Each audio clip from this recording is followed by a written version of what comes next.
Is homework deliberate practice?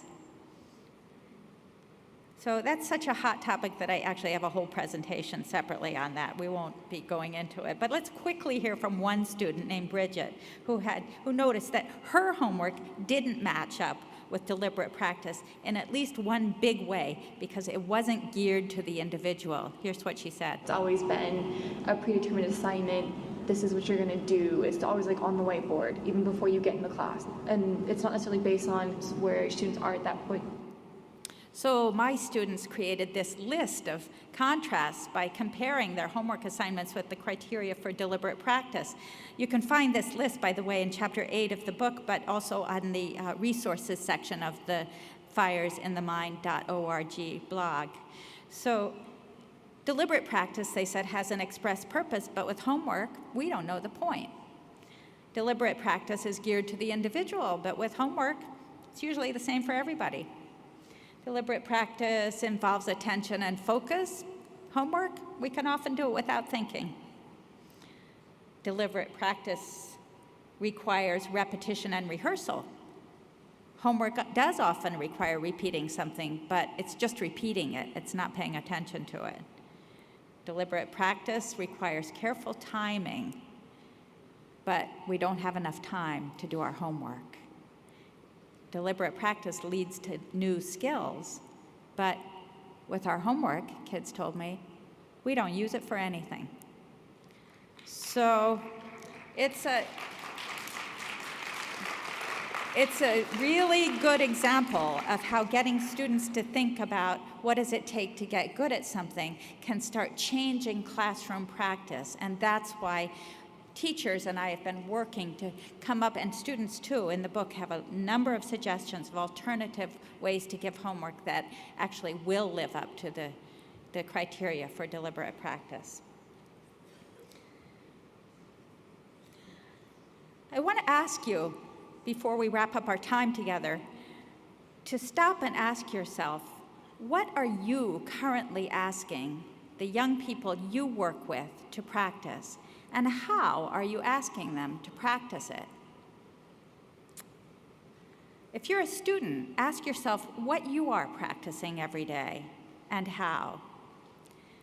I'm going to not have you talk about with each other right now because we're running late on time, but take the question home and bring it back to us on firesinthemind.org blog and talk about it with your students, because once you start to compare the things that you are practicing yourself with the things that you're asking them to practice, and vice versa, when students start to compare what they're practicing themselves in school and what they're practicing outside of school, a lot of very important issues come up. So what are we currently asking our young people to practice, and how are we asking them to practice it?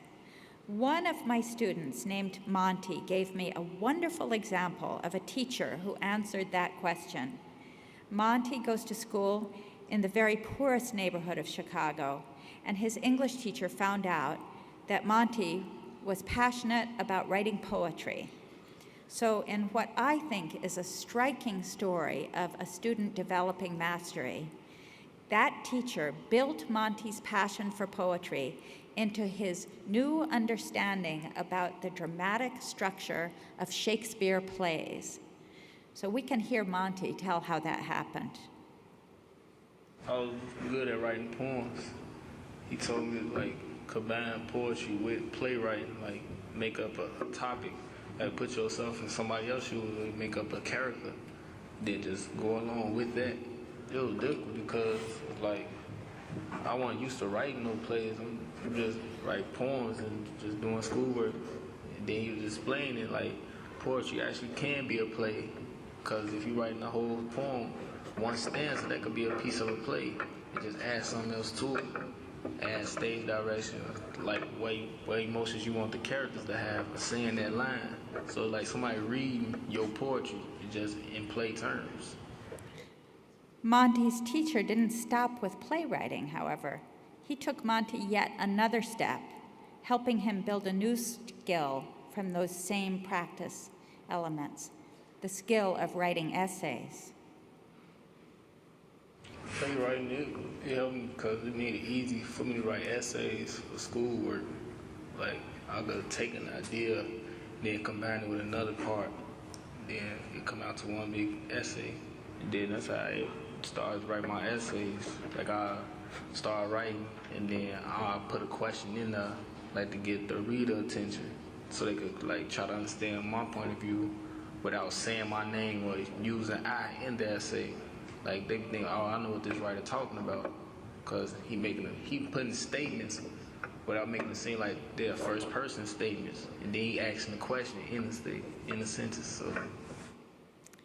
So Monty is describing this in his own words, but I can tell you, I spent 6 years teaching expository writing to first-year students at Harvard, and I have never heard anybody explain what he just explained better in what it takes to write a good essay than he just did. So Monty's teacher really gave him something. He gave him a deep understanding of rigorous academic work at a college level. He's got far to go before he can do it like a master, but he is definitely on his way because he understands what he's going for, and he cares about it, and he expects that he can succeed. And I know that, like Monty's teacher, many of you, too, are inspiring young people every day to stretch themselves to get really good at something.